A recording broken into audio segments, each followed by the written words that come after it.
ইসরায়েলে এ যাবৎকালের অন্যতম বড় ও শক্তিশালী হামলা চালিয়েছে ইরানের ইসলামী বিপ্লবী গার্ড বাহিনী আইআরজিসি।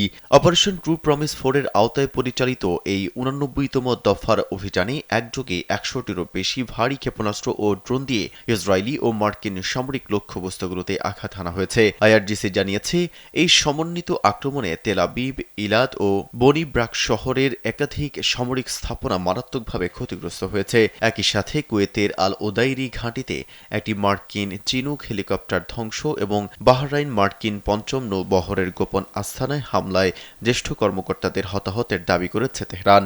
এছাড়া পারস্য উপসাগরে ইসরায়েলি মালিকানাধীন একটি ট্যাঙ্কার ও সংযুক্ত আরব আমিরাতে দুটি মার্কিন রাডার ব্যবস্থা ধ্বংস করা হয়েছে। পাশাপাশি ইরানি ড্রোনের তাড়া খেয়ে মার্কিন রণতরী ইউএসএস আব্রাহাম লিঙ্কন পিছু হটতে বাধ্য হয়েছে বলে জানানো হয়। গত ২৮ ফেব্রুয়ারি ইরানের সর্বোচ্চ নেতা আয়াতুল্লাহ আলী খামেনিকে হত্যার প্রতিবাদে আন্তর্জাতিক আইন অনুযায়ী এই প্রতিশোধমূলক অভিযান অব্যাহত থাকবে বলে হুঁশিয়ারি দিয়েছে আইআরজিসি।